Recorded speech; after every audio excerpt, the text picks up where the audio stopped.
Good morning students. आज के lecture में हम बात करेंगे vector representation of alternating quantity.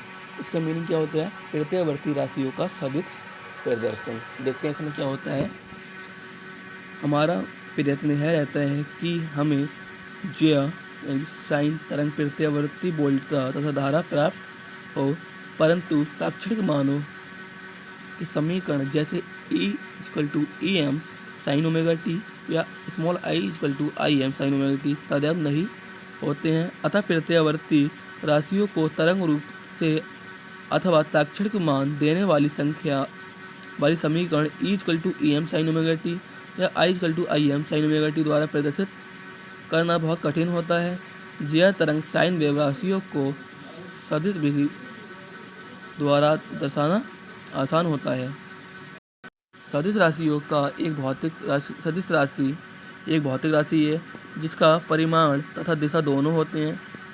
सदिश राशियों की दिशा तथा परिमाण ज्ञात होने पर सदिश राशि का मान आसानी से ज्ञात हो जाता है।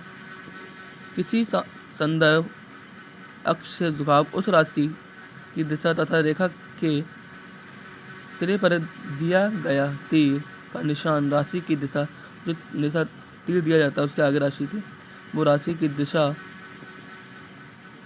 तथा जिस दिशा में वह क्रियाशील राशि है प्रदर्शित करती है। प्रत्ययवर्ती राशि को ऐसे सदिश से अभिव्यक्त करना लाभदायक होता है जो वामावर्त दिशा में उसकी आवृत्ति से परिभ्रमण करे, जिससे प्रत्ययवर्ती राशि परिभ्रमण करती है। चित्र में OP ऐसा सदिश है जो कि प्रत्ययवर्ती बोल्टता का अधिक मान व्यक्त करता है तथा क्षैतिज अक्ष x के साथ कोण फेज बनाता है। माना प्रत्ययवर्ती बोल्टता E=EM साइन ओमेगा टी दर्शाया जाता है।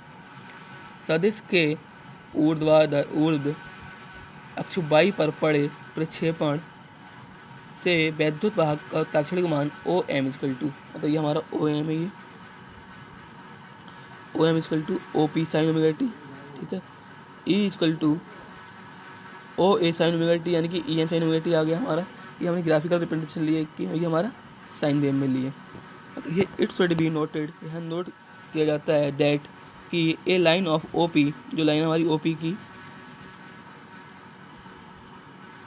Can be made to represent an alternating voltage, जो हमारी अल्टरनेटिंग वोल्टेज को रिप्रेजेंट कर रही है, और करंट को only if it satisfy the following condition. ये वोल्टेज करंट को सेटिस्फाई तब करेगी जब कंडीशन को सेटिस्फाई करेगा। It's length should be equal to the peak और मैक्सिमम वैल्यू, जो इसकी लंबाई है वो इक्वल होनी चाहिए किसके, maximum value of sinusoidal alternating quantity to a suitable scale. ये स्केल है इसकी अल्टरनेटिंग क्वांटिटी के।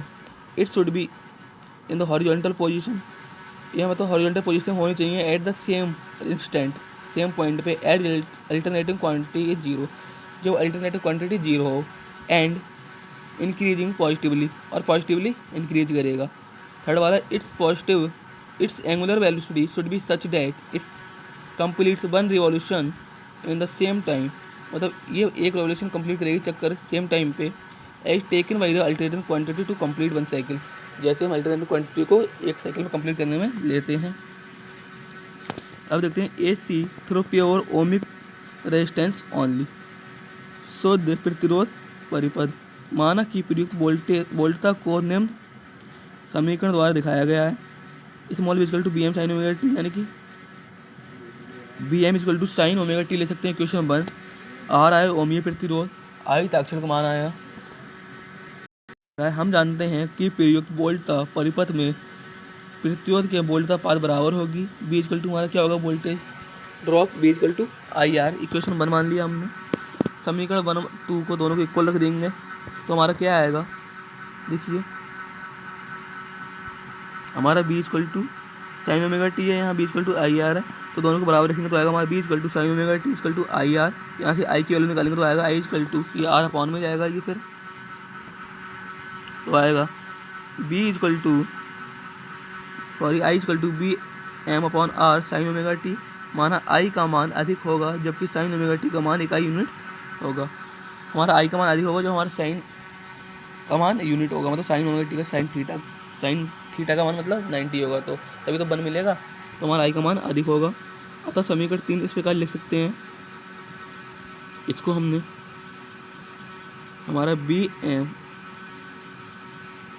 एम अपॉन आर को लिख सकते हैं हम आई एम, वही लिखाया हमने।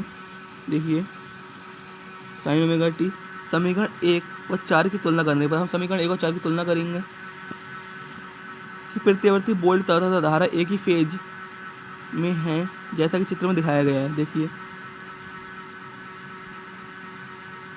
ये दिखाया हमने, वोल्टेज सप्लाई दी हमने V equal to V M sine omega t, जो हमारा करंट है और वोल्टेज सेम फेज में दिखा दी। इसका अगर ग्राफ की बात करें तो कैसे बनेगा, हमारा ये I equal to I M sine omega T है, ये हमारा voltage equal to sine omega T है। अब शक्ति की बात करें कैसे निकालेंगे, हमारी पावर क्या होती है, P equal to B I होती है।